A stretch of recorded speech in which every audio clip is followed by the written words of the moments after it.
today. I'm really excited for it. Now, what I want you all to do though, is as you think about the stuff that she's going to do, I don't want you to think about it as just like, oh, this is going to be fun and like play and kind of cutesy, it's going to make us feel good. It's way beyond, it's way, way more important than that. What she's going to do is really actually bring us into an entry point of a component that is critical to your school success. Okay? Happiness is critical to your school success, and play and fun. Now, Vishnu, I believe, is going to do a session on leadership, which I'm really looking forward to. I don't know a ton about the literature of leadership, but one thing that I do know for sure is that effective leaders understand that the most important asset is the quality of their leadership team and the ability of their team to work cohesively. That is the number one most important thing. Now, great leaders are able to create teams that do the following. The effectiveness of a team depends on having trust, teams that are not afraid of conflict, that can hold each other accountable, and that are committed to the team's success first, above their success. Okay? And this is actually research done by a guy called Pat Nilcioni in the States, and he's a leading researcher on leadership and teamwork. Now, this is way easier said than done. Are you with me? Like, it's really easy for me to stand up over here and talk about it. It's very easy for a leader to actually create that. Okay? And I believe that leaders create that with two primary things. Of course, there's many other things they need to do, but the first two things I'm going to show you now have to exist. The first is they need to model being vulnerable. Like, you actually, as a leader, need to model vulnerability. And the second thing, and by the way, being vulnerable, you know, a lot of people talk about, hey, you know what, we need to fail, we need to fail, and we need to fail. That's true. Like, we need to allow failure in order to succeed. I'm one of the first people, like, I absolutely 100% agree with that. But here's the other thing. You need to learn from your failure, right? So if you fail, you need to actually take a sec to learn from your failure. But recognize this. In order for you to learn from your failures, you need to own your failures. You need to say, like, I made a mistake. And that's a vulnerable act. And if you as a leader can do that, that opens up an incredible amount of possibilities for your team. The second thing you have to do is you have to show them that you get them. You have to show your teachers that you get them and lead them with compassion. One of the most amazing CEOs in the United States, in fact, the CEO of LinkedIn, Jeff Weiner, he's constantly rated as the #1 CEO. Like, if you look at, all the magazines that, rank CEOs and all that, he's always #1. And what he believes in is that we need to lead people with compassionate leadership and with vulnerability. And if you do, and you do that well, the sky's the limit. I'm going to show you a quick video that might seem unrelated, but you'll see in a second I'll relate it. And specifically, it touches upon this idea of showing people that you get them. Okay? So I want to show you this quick video. I'll start it and.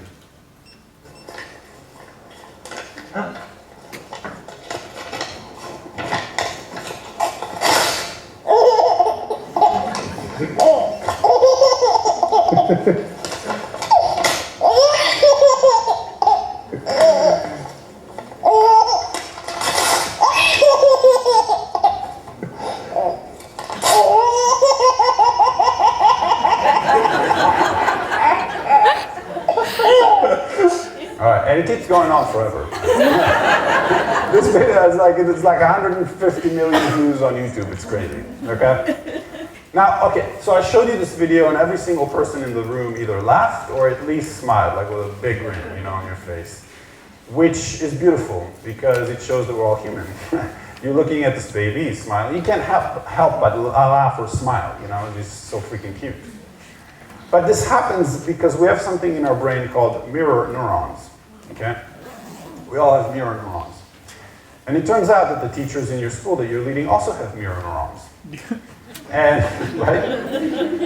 And the thing is that your teachers when they come to you with a challenge, or perhaps if they come to you feeling kind of bad about something, you know, they need to see that you get them. Like your facial expression and your empathy towards them needs to show them that you understand what they're going through. Because if you do, and if your facial expression shows that you are tuning to them, that you understand what's going on for them, then they know that they're not crazy. They know that what they're experiencing makes sense, and they feel supported. They feel like they can then take off and, you know, do the things that they're going to do because they have your support.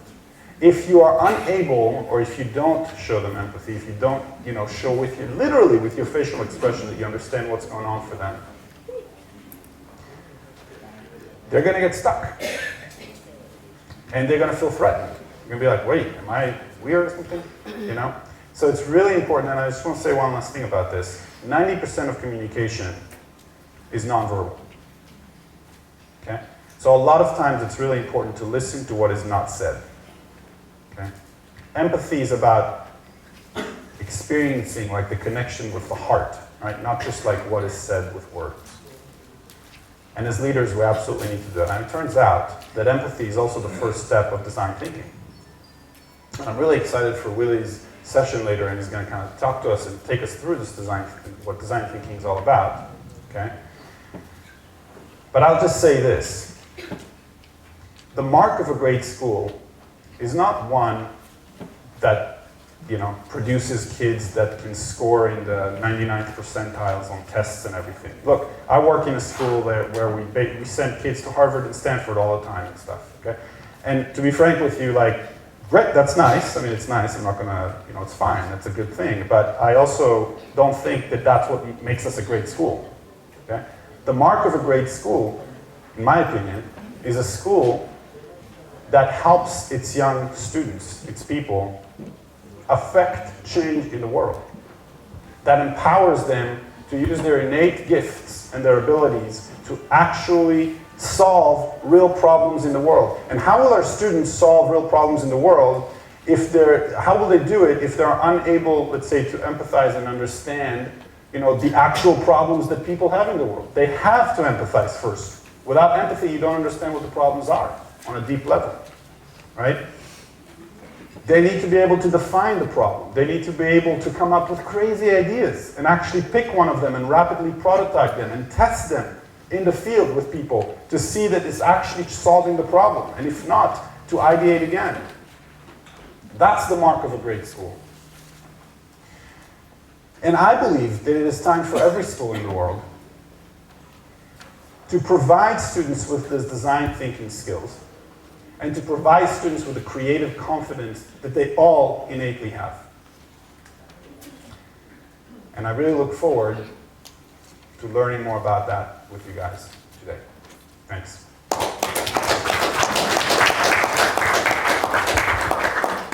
Thank you so much, Ronnie. Firstly, for shaking us all up. We can sense the change in the energy of the room, the shift. And so wonderfully and clearly demonstrating the connections between abstract intangibles like play and mindfulness and relationships. I was just bowled over by how simply you connected play to positivity, to creativity. And we are all trying to be creative, but we don't link it to play. Something as simple as play. And we did play, and I hope we played some more with you and the other speakers here. So thank you so much for sharing. It would have been wonderful to be a student in your class. I feel like one right now. So thank you.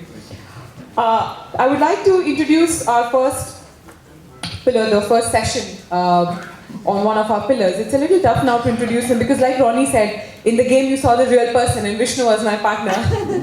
It was much fun. Kidding. Vishnu actually leads an organization which nurtures other leaders. So he's actually a leader of leaders. He's the South Asia head for Ashoka Innovators for Public. Himself being an entrepreneur, he has extensive experience working with tech startups, in consulting, taking sessions of this nature. And today we are hoping that he can take us through our questions and our dilemmas about how do you put leadership into practice. Though we talk about leadership moments don't come to us with a label. You know, I'm reminded of Dil To Pagal Hai, another Bollywood film, where there is a scene and Shah Rukh says, you know, मुझे कैसे पता कि वो आएगी, क्या घंटी बजेगी या, he says, how will I know my soulmate is here? Will there be a signal? Will there be lightning in the skies? So leadership moments don't come dressed as that moment. It's, this is your leadership moment, please act. They just strike you in small everyday things. And therefore, how do you act as a leader? And a leader not just as a school leader, but how does your teacher become a leader? How does your student become a leader? One student supporting another in the time of crisis is also leadership. So how do we all integrate this into our school? And we're really hoping that Vishnu Swaminathan, our wonderful speaker, can take us through that process. Please put your hands together. It's a privilege to have you here. Over to you, Vishnu. Morning, everyone.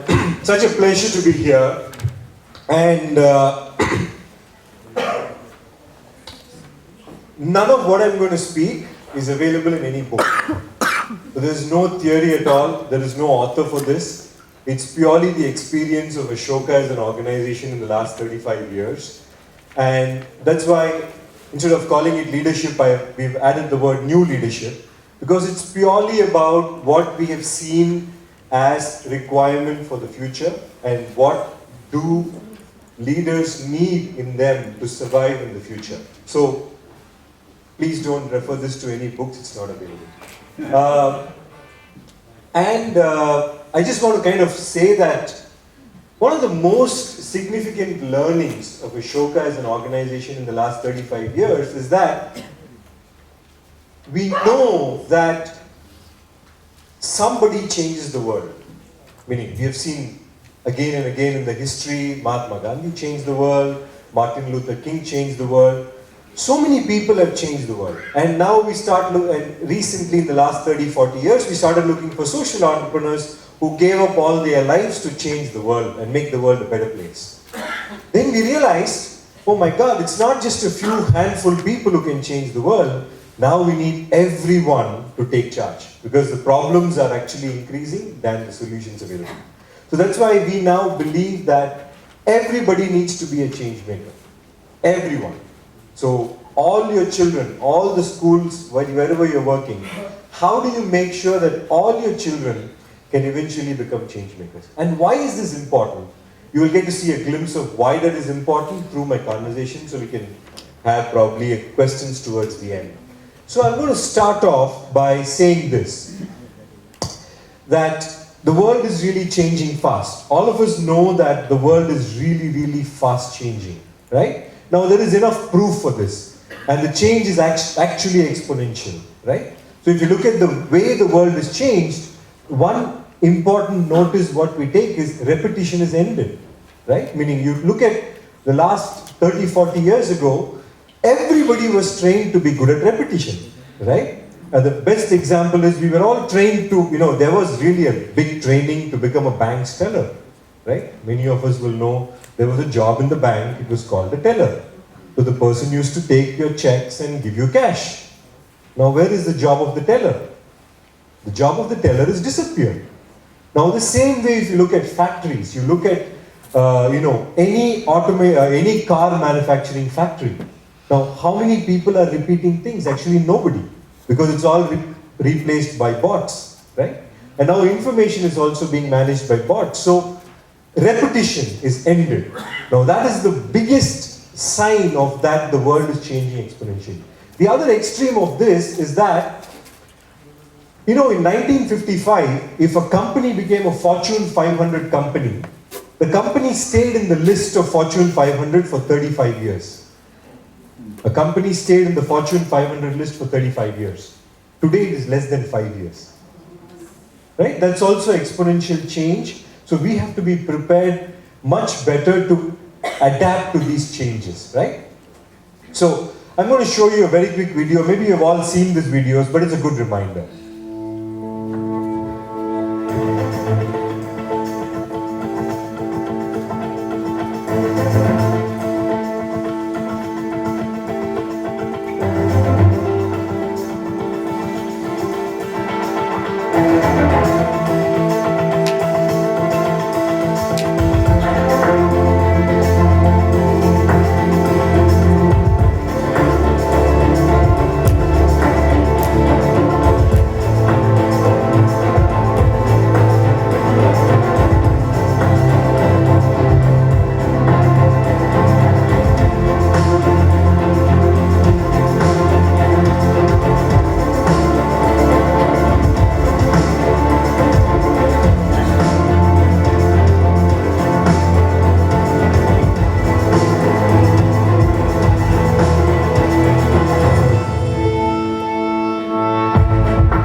not made by Indian organizations, it's actually made by Smithsonians, right? So you can imagine that this is the way all our classrooms are changing, right? Now, this is a fantastic statistics which really shook me when I read this. 65% of second graders today will do jobs that do not exist, right? So what is the point in which we are teaching these children? What are we doing so that they get the right skills? Now, I really love this chart because again by Intel, if you look at it, this is what happens in 1 minute of internet time, right? So we normally say that we always will prepare for the future, but there's no point anymore. We have to prepare for today, right? Today, in 1 minute, actually 150,000 hours of videos would have been watched in 1 minute, right? And almost 3.3 million status updates would have shared on Facebook. Now this is what is happening as of today, right? And I don't know how many of you know what a zettabyte actually looks like. You know, we crossed internet traffic of 4 zettabytes in 2013. Now this is what you saw there. It's been exponentially increasing, like 1,000 over times of exponential increase. Now 4 zettabytes, actually you all know gigabytes, terabytes, exabytes, petabytes, and then come zettabytes, right? So it's really huge. That's all we have to imagine. It's really large. Now what I'm going to do today is I'm going to share with you some insights of leadership from 3 stories. I'm just going to talk about 3 stories with all of you and give some insights from there. Now, after we discuss those 3 insights, I have 6 questions, right?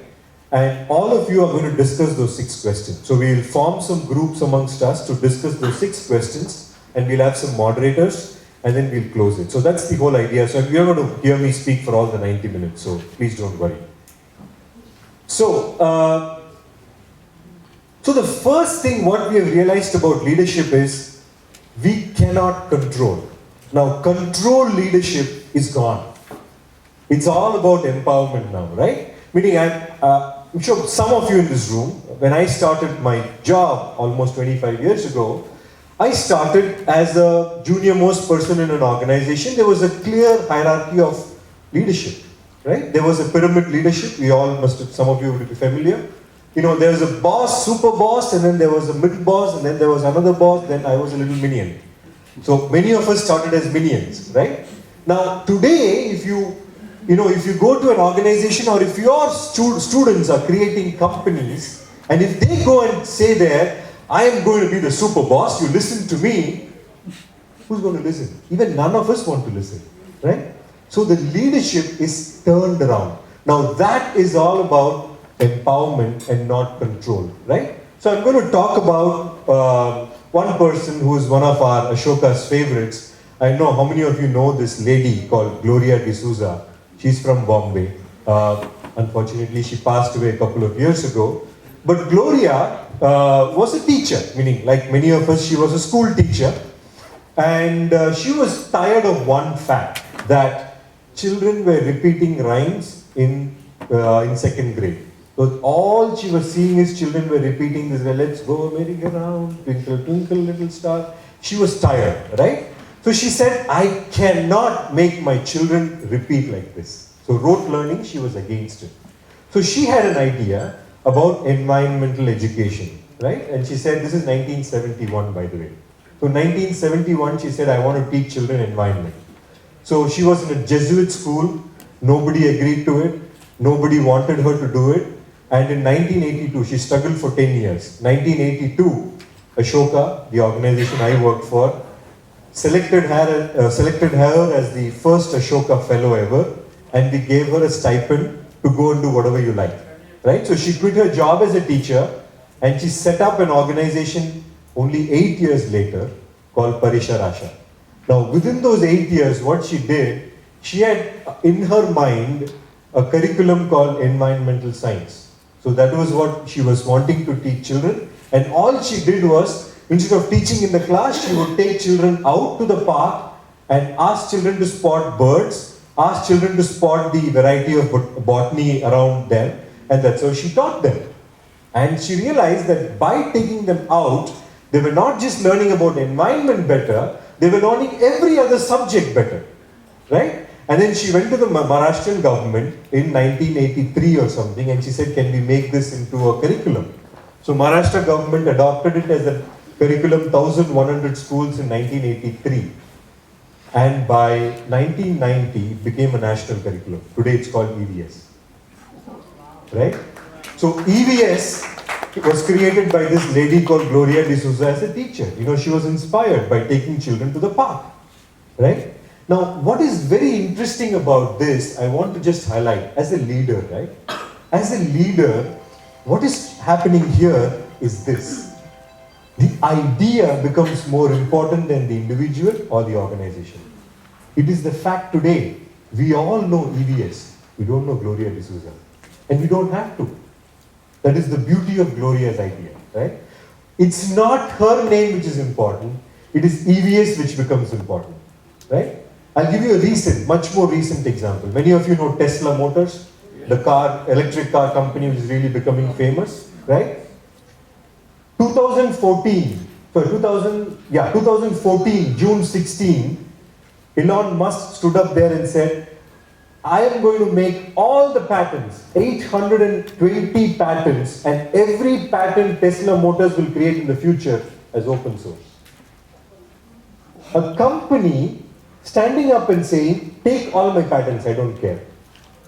What is happening here, interestingly, is electric cars are becoming more important than Tesla Motors. Right? The use of electric batteries are becoming more important than the brand of the company. I can give you thousands of examples where successful leaders have let go of their idea in a way that the idea scales up, not their organization. Now, this is new leadership. So, all I'm asking you is, what is that idea which you are going to work on, but you don't care about your name? Now, this is something which we have to teach our children. This is the leadership of the future. That's the first story. Second one is my favorite. I always talk about holding on versus letting go. Traditionally, leaders or leadership was taught as hold on to it. Right? Intellectual property. You can think about 1,000 ways where leaders were taught to hold on to their seats. Right? If you're a CEO, you will have to be a CEO, become a president, and forever. Right? So that's how you were actually taught to hold on. Equity in a company was a classic example. Hold on to it, don't let go. Right? Now, the future is leadership by letting go. It connects to the first one which I talked to you about. If you let go of your idea and make the idea more powerful than yourself, the idea would succeed. I'm sure many of you will know this lady there, Kiran. You know, Kiran Bir Sethi is a fantastic idea, right? Meaning she runs a, good school, middle class school, great idea, fantastic riverside school.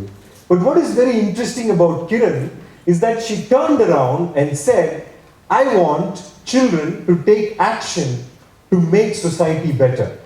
So I was actually involved in the initial conversations of Design for Change, right?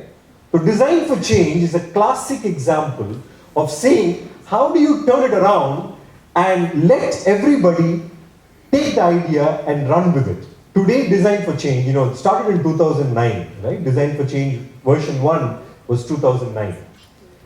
We actually, I was part of the team, so we reached out to 5,000 schools, right? 5,000 government schools. Some 200 entries came. 200 people, 200 groups of children replied saying, we did this, we did that, right? Great idea.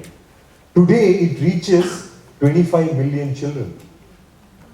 In 6 years? 25 million children, 35 countries, everybody is talking about Design for Change. And Kiran is not even doing it anymore. Right? So it's about letting go. Let your idea go and be powerful, right? So the idea is that, so I'm going to ask you one simple question. As leaders, what are you going to stop doing? Nobody asks this question because as leaders, we are all taught to do more and more and more. But what are you going to stop? Because somebody else will do it better than you do. You have to trust. Only when somebody else can do your job, then you can do something else. Right? So what is that? I'm going to ask you today. Please think about it. Don't have to give me an answer. What are you going to stop doing today? Right? It can be this month, this can be this year, this can be this week, but please stop doing something. Right? It's extremely important. Unless you stop, you will never know. You will always get caught. You're so happy doing what you're doing because you're very good at it. Right? When you're really good at something, you don't want to stop it because you're really good at it. But only when you stop it, you realize you're actually fragile. You have to learn something new. Right? That's what we have to do. Now, the third one is ending hierarchy. Right? How do you end hierarchy in your school? I mean, this is the most difficult thing to do, right? How do you end hierarchy? And when you end hierarchy, you actually distribute power, right? Now, this is also a quality of a great leader. How do you end a hierarchy in a way that everybody in the organization has enough power to do something, right? I'm going to give you an interesting example again. So I'm going to quickly move. I don't know how many of you know this lady. Her name is Mary Gordon. So she's also an Ashoka Fellow, one of my favorites. So she started this organization called Roots to Empathy. Now what she does is this. So she brings a small little baby, 10-month-old, maybe like the one which was smiling. Maybe slightly younger than that. Bring this baby to the classroom, and this is exactly what's happening. Elementary school kids surround this baby, and there is a green carpet. It's all processed, right? So there is a green color carpet laid on the floor, and there is this baby. The t-shirt is not visible. The t-shirt says, "I'm a teacher." And then there is this baby lying there, and there is all these 7 to 8-year-olds surrounding the baby. Right? Now, so the baby is there, and the baby is come into the classroom. Everybody is like, "Hey, the baby is here." No idea, right? And first she says, average 10 to 15 minutes, there's chaos in the classroom. Right? Everybody is making fun of the baby. Why is the baby here? Look at the baby, it's so chubby, and all of that's happening. Now, the beauty is, the facilitator and the mother walk away from the class. There is nobody. Only the baby and the kids. A brave mother. Right? Now, she says at 12 to 15 minutes magic happens. What is the magic? The baby starts to cry. Obviously, right? So the baby starts to cry, and she says the magic is because somebody in the classroom has a brother, sister, nephew, or a niece of the same age. So they're trying to problem solve now. Why is the baby crying? The baby is gone potty, the baby is hungry, the baby needs water. All kinds of things happen, and the baby stops to cry. Anyway, you get amused by all these people and stops crying. After half an hour, the facilitator and the mother come back to the class and have a discussion with the kids. What happened? What happened in the classroom, etc., etc., right? Now, this seems like a very, very simple intervention, nothing major. Bring a baby to the classroom. Now, currently, babies go into classroom in over 20,000 classrooms annually. 20,000 classrooms in over 10 countries. What is happening here, right? In 10 years, after this program was launched, an assessment was done. Wherever babies went into the classroom more than once a year, the bullying rates of that school dropped down 94%. 94% bullying rates dropped because of a little baby going into classroom. Right? Now, the classroom is better, the school is better, the students are better, they become more empathetic. So how do you prove it? There's no data, right? That's when Harvard has stepped in now, and now they're counting the number of mirror neurons in the brain. Literally, because it's connected to that. The more the mirror neurons you have, the more empathetic you become. And only in kids, no hope for all of us, only in kids you can increase the number of mirror neurons. Right? So that's precisely what's happening here. Right? So now, this is the beauty of it. And I want to ask you this question as a leader. Who is your unusual ally? The baby in the classroom is the most unusual ally anybody can dream of. And making the baby wear a t-shirt saying, "I'm a teacher." Turn the whole thing around by saying a baby can teach you something, right? Now I'm going to ask you this question. Who is the most unusual ally? It could be the janitor of your school. It can be the gardener. It can be the security. Somebody in your school can be the most unusual ally. May not be in the school, maybe in the environment, maybe in the community, maybe somewhere else. So my question to you is, who is the most unusual ally to break the barriers of collaboration? Who can be the teacher which you would never assume to be a teacher? It can be an animal. I don't know who's the unusual ally, right? So these are the three things I want to leave you with, right? I'm going to stop with the three lessons now, and we're going to get into the questions, right? So we have got 6 questions, and now it's going to be a little bit of chaos because we have to divide the room into 6 groups, right? So Akanksha will do the magic of saying where the 6 teams will sit and discuss. But before we get there, I'm going to throw up the questions, and the idea is whichever question resonates with you, you can choose to go to that side of the table and have a discussion for half an hour. We have half an hour? Yeah. Don't cut my time. Sorry. Okay, sorry. 20 to 30 minutes we will do it and then we'll wrap it up, right?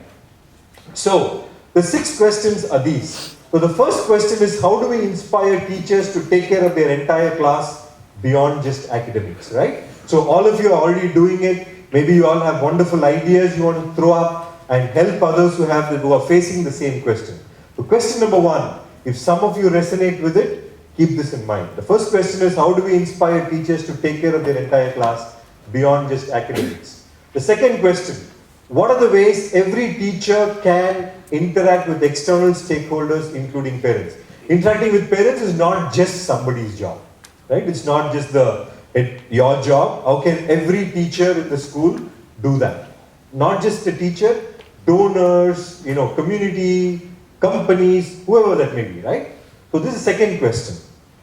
The third question, how do we empower teachers to do the things they want, giving themselves permission, breaking hierarchy? What should be allowed and what needs permissions, right? So what will you allow? What, as a school leader, what are you willing to let go?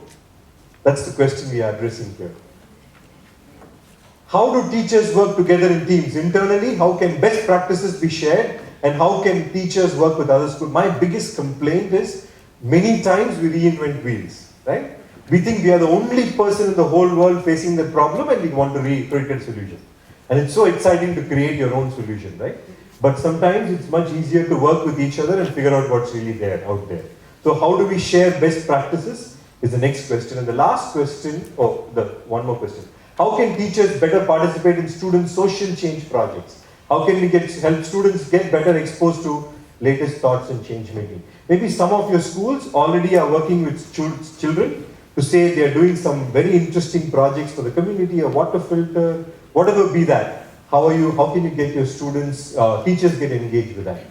The last question, how can everyone make decisions? Can a distributed leadership model even work for schools?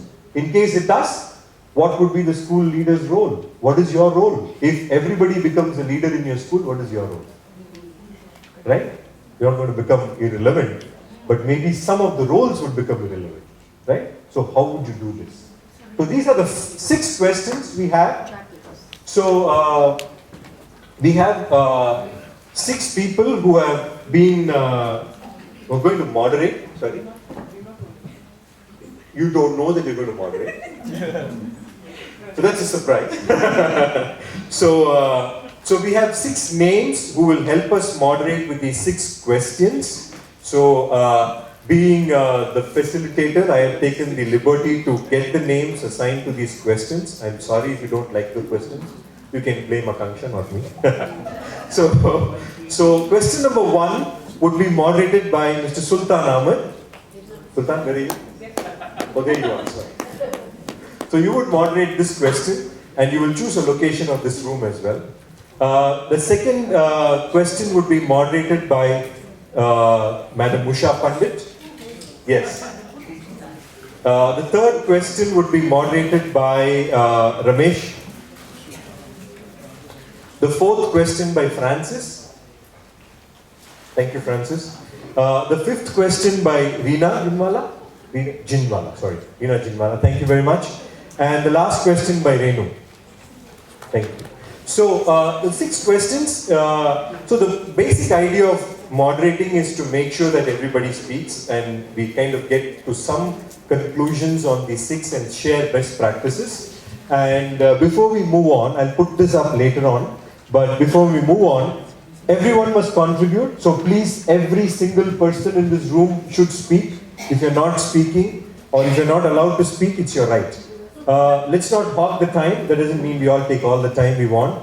Help moderators do their job. Let's create solutions and not discuss too much about problems. The whole idea is we have only 30 minutes or 25 now. So we have very less time to talk about too many problems, but maybe one or two solutions would be great.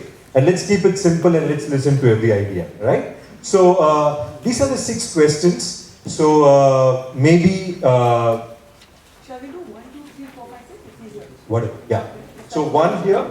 Sure. We start with 1 here. The table has numbers. So the table has numbers, but it's not enough. So we have to combine. Yeah. Get it. So Yeah. question 1 can be here. Yeah, this is question 1. Sultan. Yeah. Sultan is here, question 1. Like 1, 2 and 3. So question 1 is here, whoever wants to 5, move 6. can move here. Question 2 is Ushaji, yeah. So we can keep it around. Yeah, question 2 is around here. Question 3 is Ramesh.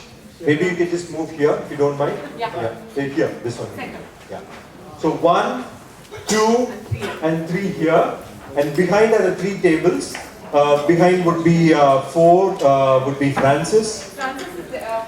Francis is there, that space, yeah. And number 5 is Reena ji, exactly wherever you're sitting. And Renu, will you please move behind? Yeah, you have chart papers, feel free to scribble, write whatever you like. I'm going to repeat, 1 here, 2 here, 3 in the middle, 4, 5, 6.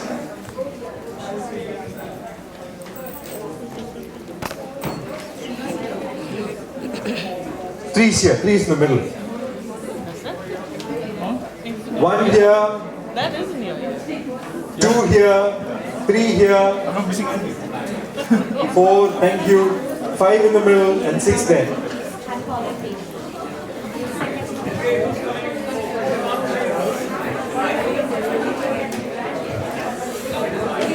Step. So let us now hear from the tables on what happened there. Either the moderators can come up or they can nominate anybody they like. So we'll start with question 1. So we'll start with question 1. How do we inspire teachers to take care of their entire class? Who's coming? My class is gone. That's a great sign. So would you want to just summarize, please? Yeah. Yes, please. And please feel free to bring your charts if you like and get some help from your team members as well. Yeah, we didn't get a chance. I mean, I did that on mine.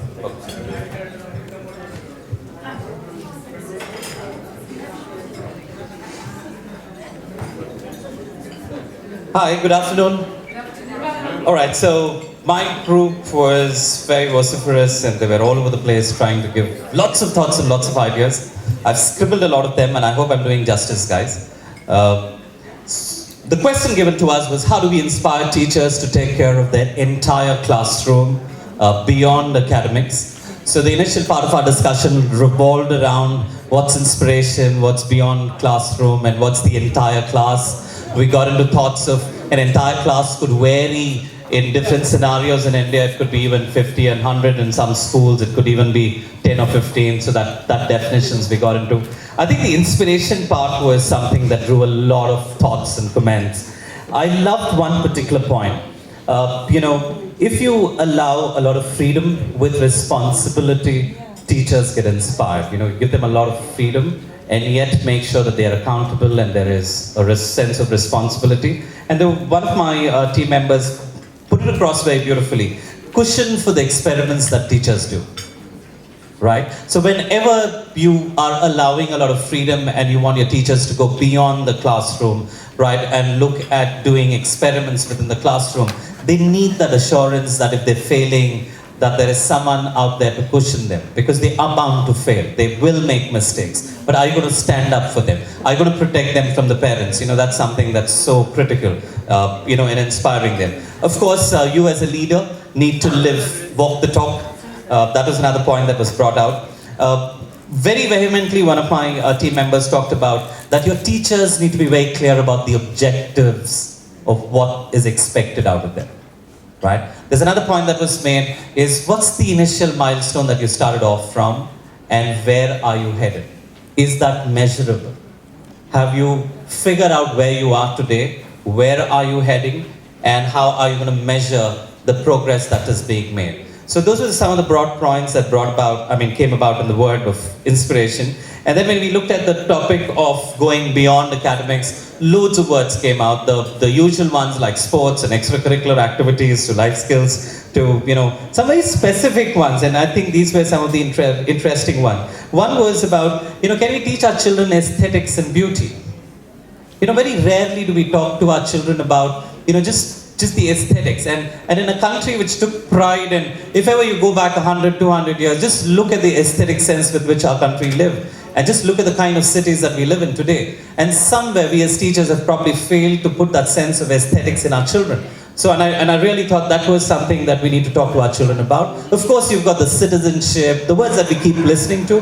Those were the broader ones that came about. And an ability to question.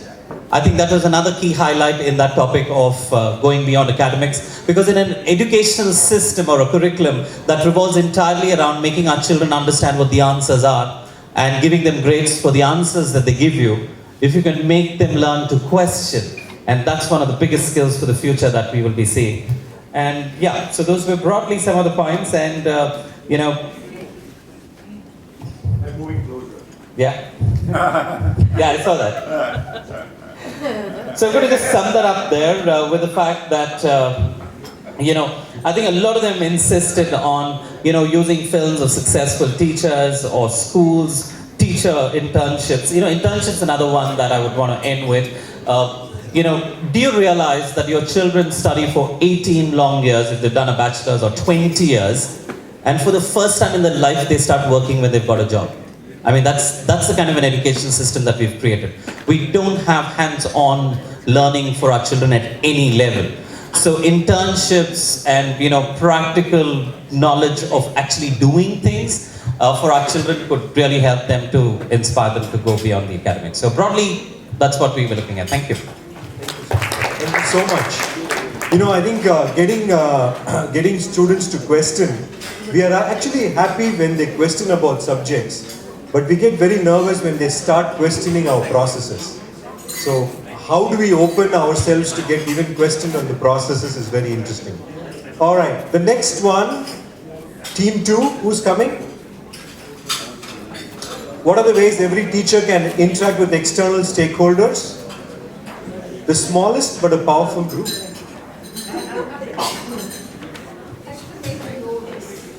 I think hold it.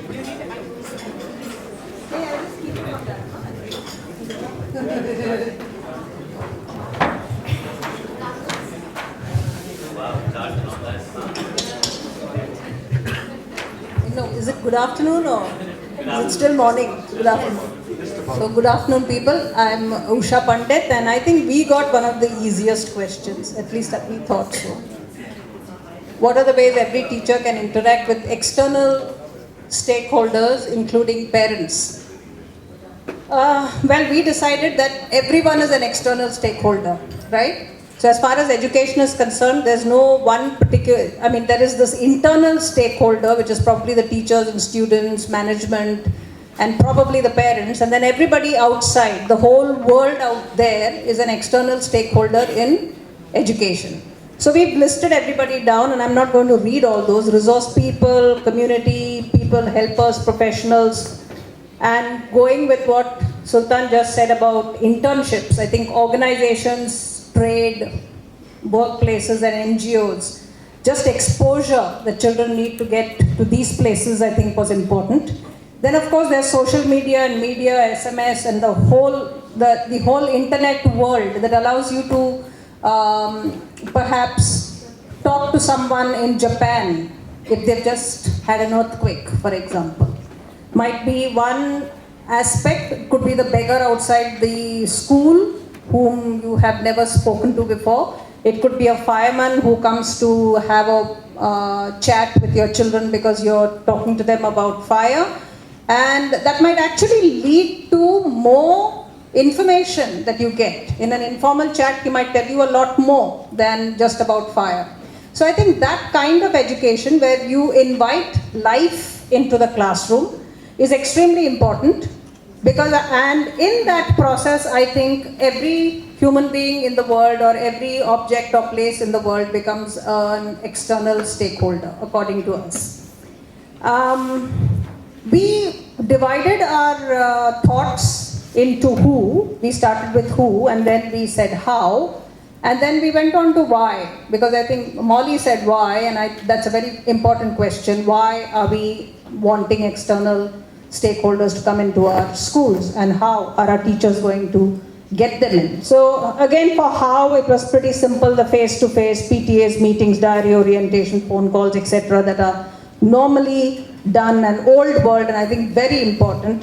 One of the things that I would say is that the phone calls are great. So if you have 30 students in a classroom, and if the teacher decided that once a week, one child, you'd make a phone call to the parent and have a little chat about that child, I think the connections that you would have with the parent and the child is absolutely mind-blowing. So I think that much, 10 minutes per week, is something that I would encourage teachers to put in, so that there is greater connectivity and greater feeling of oneness and belonging with parents.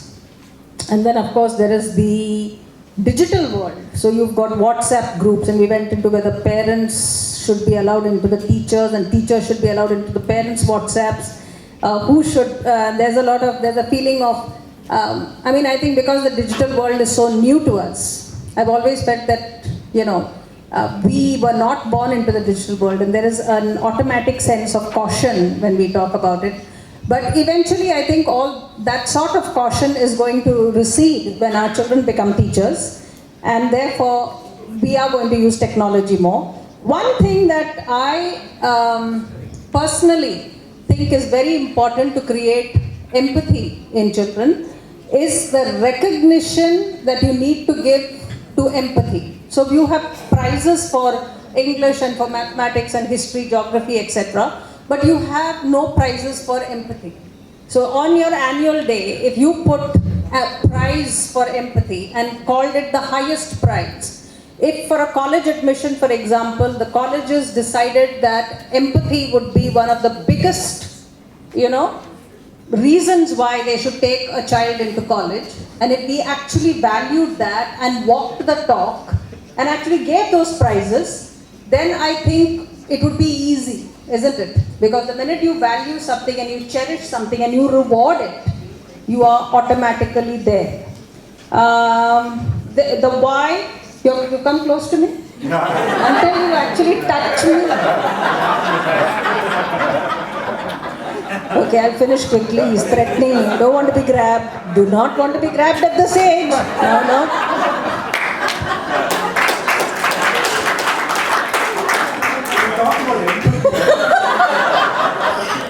It'd be more than empathy.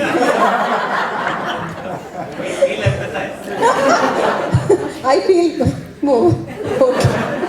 All right. So we talked about the why, which was important, and I think emotional connections, sensitivity. We talked of perspectives that children need, connecting with the real world, values, and to create change through understanding people, problem solving, reflections on local, national, world issues, doing and reaching out, collaboration. All of these are possible if we reach out to the world, and life then walks into the classroom.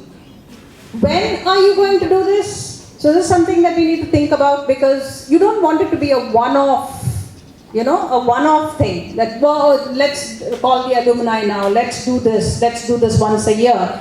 I was saying that maybe we should integrate it into the lesson plans. So that if you have a column there, and if you put these down, then the teacher, every time she plans a lesson, she's going to ask herself, how am I going to integrate life? How am I going to integrate people? Where is the lessons and values in empathy that this particular lesson, whether it's maths, English, science, whatever, is going to, how it's going to be incorporated into her everyday lesson planning, so that it becomes then part of the whole fabric of planning itself, and therefore it comes into the schools and into the classrooms without it being one of those extraneous aspects of school life where we don't have to think. Then I think all of us would be just amazing here. If you came into a workshop like this, you'd have so much to talk about because you're doing it every day.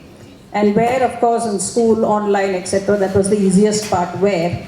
But I think it was a very fruitful discussion. Thank everybody on my panel. They were absolutely amazing. And there was also someone from technology whom we need to talk to a lot more, mobile apps and portals in Google, etc. So thank you very much, people.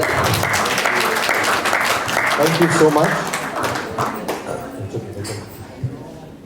Thank you very much. And we already ate up all the tea break. So now we don't have any tea break. I hope you all got your teas. And now I'm going to get stares from Sonali because I'm going to eat into her time. So let's not do that. Let's kind of be sensitive and move very quickly. So the third question was how do we empower teachers to do the things they want?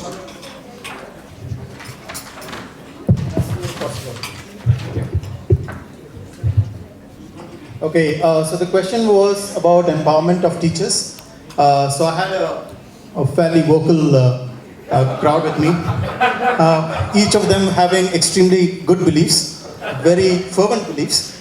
And so it's always difficult to get a lot of beliefs which are sometimes clashing, sometimes also in line with each other to get in. But I think we did a pretty good job. And I still believe that it's a very difficult question.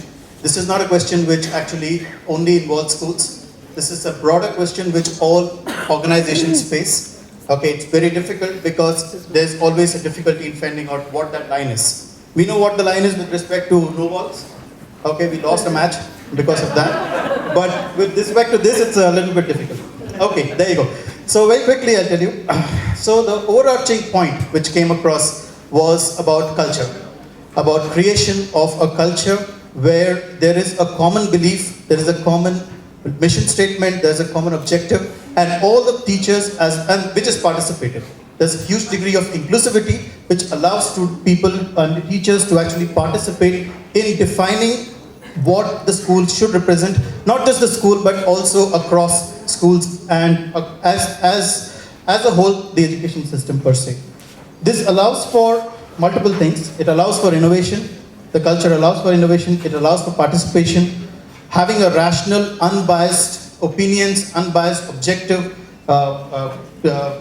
performance measurements and so on, which actually allows teachers to feel part of the process and not be out of the process.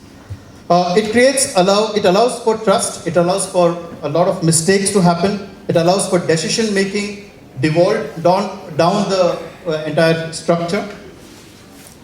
But all this is not done in vacuum. It is done along with a process. This process is very important because without the process, it can be mayhem. You're basically giving a lot of freedom to the people, but without having a process around it.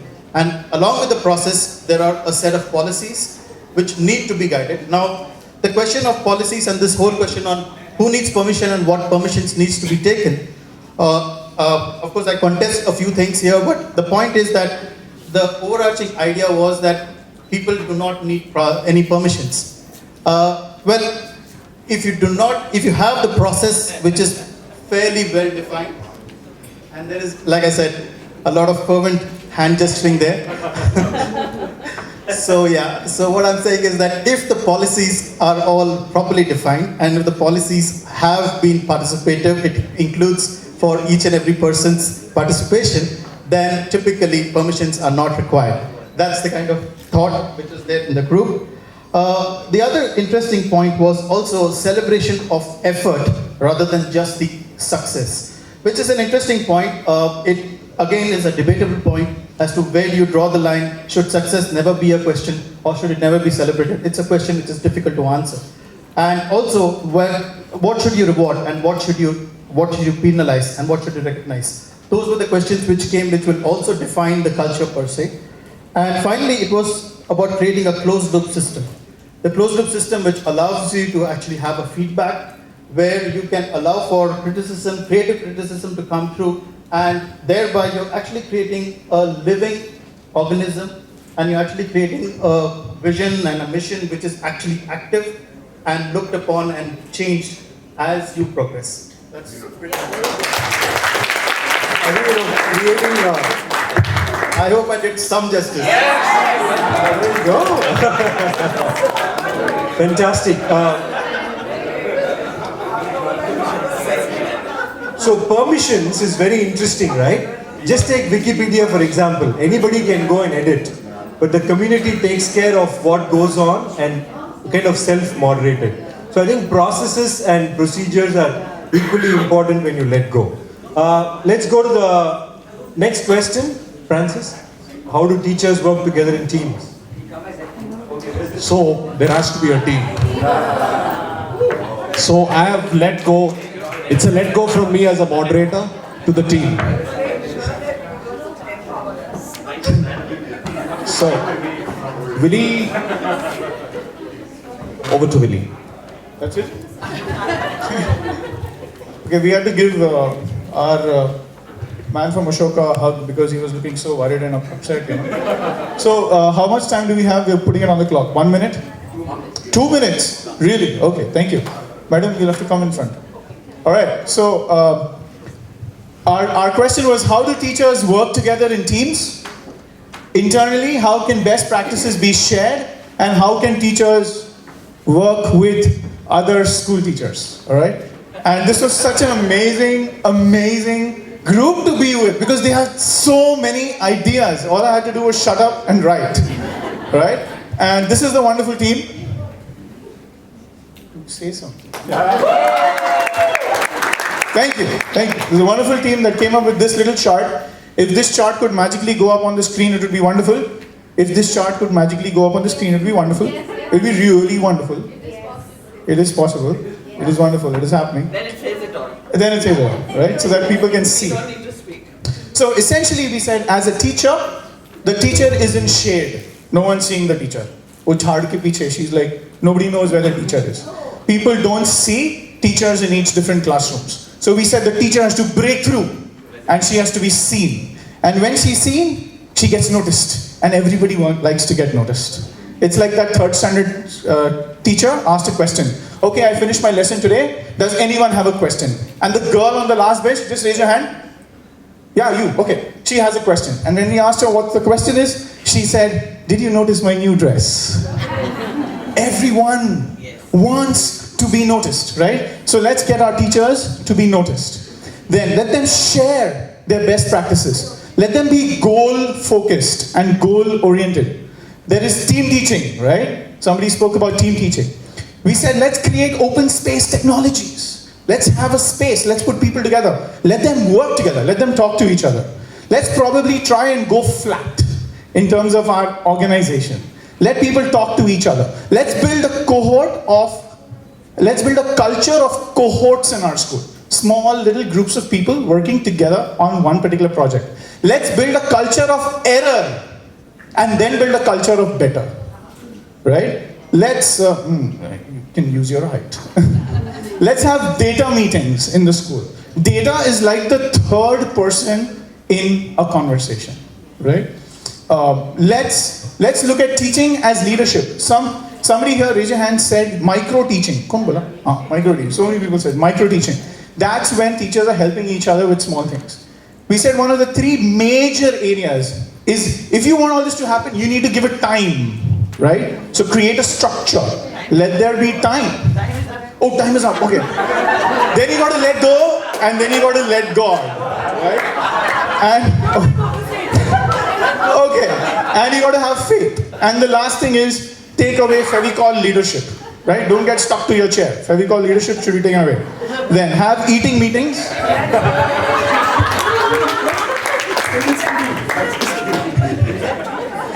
I'm a very serious man. Have eating meetings and get online. Start sharing and don't copyright anything. Create the right to copy.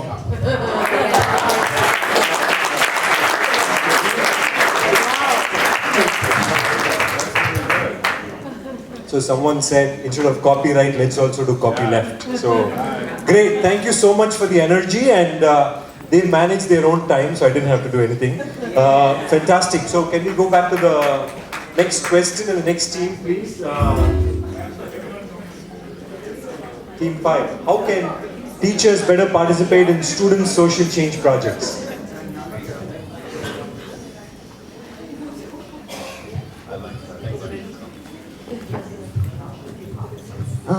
Yeah, we had a wonderful team as everyone else did, and just want to ask a question about bubble wrap. I'm sure everyone has seen it, but have you played with it? Yes. And also cocoons. So the two keywords that we came up with in our building a vision for why social projects and how social projects was that, you know, we want children to have a process which helps them to burst the bubbles in a fun and interesting, authentic, experiential way. So we came up with this idea of social projects being a game or something, an experience that they play with the bubble wrap, where they burst their bubbles and look at a larger perspective. And a lot of activity happens in the cocoons. And we were thinking that, you know, they are in a cocoon, but there is no space in the classroom and social projects in this community as well. So social projects would help students, you know, just bring up what's going on. And one of our team members talked about meal times. When there is veg and non-veg food coming out of the tiffins, that's when problems come up. And it's very clear that, you know, what is okay, what's not okay. So we're looking at the bias and the reality, the ground reality in our classrooms being explored and engaged with as part of the social projects. Of course, it would be, we would be led by our children, because what matters to them is what they can engage with. So we were looking at the teachers' roles being that of creating bonds with the students, because when they share something that matters to them, then the empathy and all the other aspects of our soft skills are put to use. So what matters to the student, from that we can talk about what's happening in the school and the family, then go on to the community, the country, and look at a global citizenship. So the keywords, of course, were looking at dealing with real problems and ground realities. We're also looking at, you know, in the barriers in the classroom, we're looking at how from exclusion the social projects can help in inclusion, interconnectedness. You know, inclusion also has an element of tolerance, and I would hate to be tolerated. So we were looking at interconnectedness, you know, by understanding, mutual understanding and mutual trust and respect. Because we're exploring fears when we're talking about social change. You know, we want to change something which doesn't work for us. So how do we explore fears and build trust and build a sense of mutual respect? Then there was, so this was part of the vision building, and also the mind frame, the mindsets that we come with. When we explored fears through the social change projects, and teachers are a big support system, like a safety net for the children in the classroom, and hopefully the families also continue the process at home, because I mean, we are looking at children, I mean, like somebody, yes, a minute. Somebody spoke about how the bomb blasts and how children are exposed to that kind of fragility in society. So how do we move from reaction to response was one of them. Start from locus of control. I know I'm using a lot of keywords, but that helps all of us leaders to understand what I'm trying to say. So the second part was about the process. What kind of a process do we want as teachers to support in the scaffolding? What is the nature or the experience of the student going to be, where obviously this social project engagement is going to help make internal shifts and instead of outer focus. So how do we look at assessment or relook at assessment and open it up to self-assessment, peer-to-peer assessment, and family is also saying what happened to my child through this whole experience. So of course we have a role to play, but it's more like, you know, there's a story, and it's not a long story, but have you heard that the child was kind of, you know, a little bit intrigued by the movement in the cocoon and opened the cocoon, and what happened? The butterfly came out and the wings were not formed. So the child's struggle is very, very important. We will have to, hold them through that struggle and hope that they come out as beautiful butterflies. And I see social change projects as that process. And for me, it was really wonderful that I wanted to explore that question, and I was also made to kind of do that. So whoever did it, the universe conspires. Thank you so much. Thank you, team. It was really accidental, by the way. It's all conspired universally. The last team on distributed leadership, the largest team, I guess. So, Renu. You'll have to walk faster, Renu, if you want 10 seconds more. I made it in time. I'll be really brief because I know we're all done, and I'll also be brief because most of the points have been covered. I'll quickly go through the process of iteration in our group. Interestingly, it was the largest group, so we went through a round of introductions, and no surprises here for guessing, all of them were leaders. And then we looked at the question, and we tried to redefine the question in the way we thought it meant to us. And we were able to do that very effectively. All concepts around distributed leadership came on the table. It was a fantastic team who analyzed it in such an effective manner. So thank you for doing that. What I'm going to discuss now in next 45 seconds, 30 seconds? Okay, 1 minute. Are the solutions that we came up with. The solutions were broadly divided into two categories. The first category was theoretical or aspirational solutions, as I would call them. Leadership, distributed leadership was defined as an inverted triangle. The leaders create leaders. They empower other people to understand their situation and find solutions in that context. So this is, if you look at it, it's more of an aspirational thing. How many of us are doing in this room? We really are not sure. I'm hoping that at least 50% of us are already doing it. Some of the solutions were practical solutions, and they were very interesting because they are following those solutions in their own context, in their organizations or in their schools. And I'll share some of them. Without taking any names, I would say that the one very interesting solution that was shared was that the school came up with the idea of setting a goal for themselves for the next 5 years, and they invited all the stakeholders, the parents, the teachers, the leadership, and everyone. And instead of rolling out leadership roles, let's say, they asked them if they identified with the goals and who wanted to lead what piece. And it was really interesting because that was the first time I heard that the parents were involved at such a strategic level right from the start, and they've been doing really well. So all the stakeholders were involved right from goal setting to implementation of the solution. So everything that we talk about, ownership and responsibility and freedom and everything that was exercised in that group. One of the schools, or I think maybe since this is mainly a Podar gathering, I can say that it is a policy of Podar that they have a team, they have a leadership team in the organization.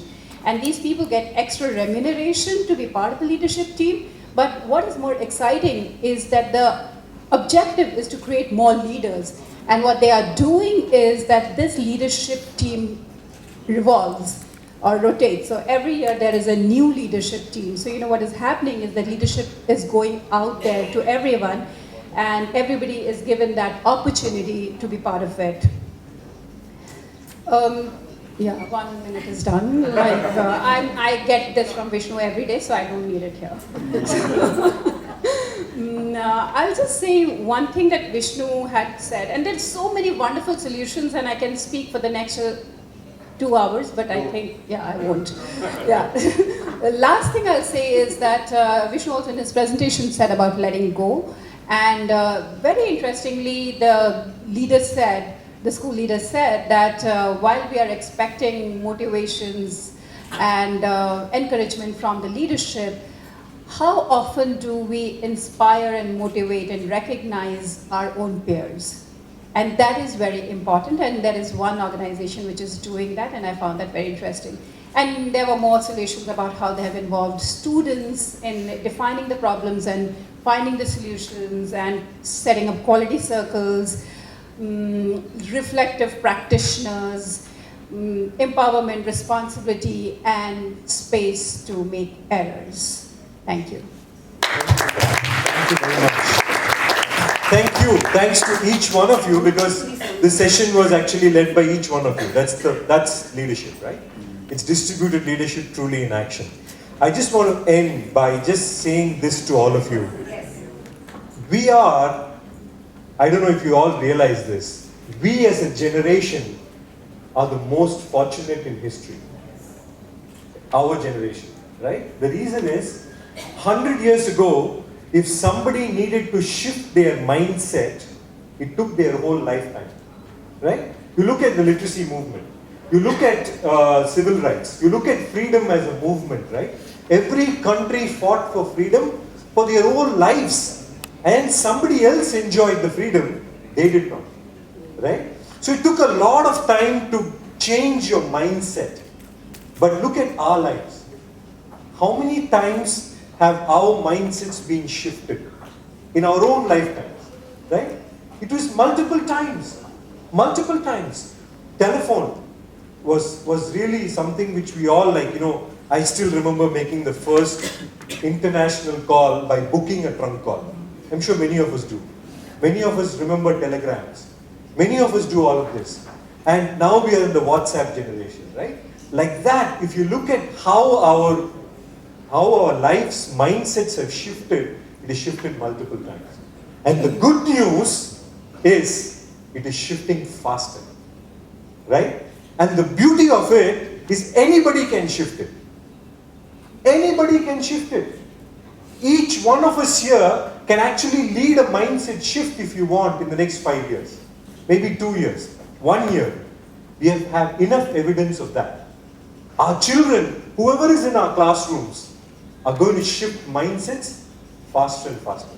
And you have no idea which kid is going to shift that mindset. The potential is there in everyone. The environment is building up for that everyone to be able to shift mindsets, right? So it's for us to look at it and say, how are we changing mindsets, and how are we allowing our children to change their mindsets for the future and to make a better world, right? And interestingly, if you look at the entire history, we remember leaders who changed mindsets. We don't remember anybody else. We only remember leaders who changed mindsets, right? It's not because of their greatness. Their greatness came because they shifted mindsets forever. So that's the opportunity in front of us. And and I just want to end by this, a 700-year-old quote. Before Albert Einstein came in, it's my favorite is Rumi, and many of you would have read Rumi. He said, yesterday I was clever, I wanted to change the world. Today I'm wise, I'm changing myself. Thank you very much. Thank you so much, Vishnu, for a very, very enriching, inspiring session. And I think the time extension was well worth it. I mean, the number of ideas that have come up, my mind is buzzing. I went berserk taking notes. But thank you for leading such an energizing, invigorating session.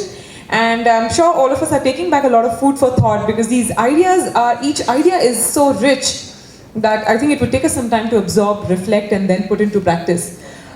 In fact, Vishnu, you're a great ambassador for the organization you lead, because Ashoka is about change making, and I think what you spoke today and what you demonstrated through your session, the way you conducted the session, was exactly that. So thank you so much for that. We will move on to our next session. So if you don't mind the cutting out of the tea break, since you've all had tea. But the next session, I promise you, is going to keep the energy up. Ezra, the person we have here, is a wonderful, warm human being and not just a remarkable leader. She has been awarded with the Ashoka Fellowship and Global Children Fund for her remarkable work with vulnerable children.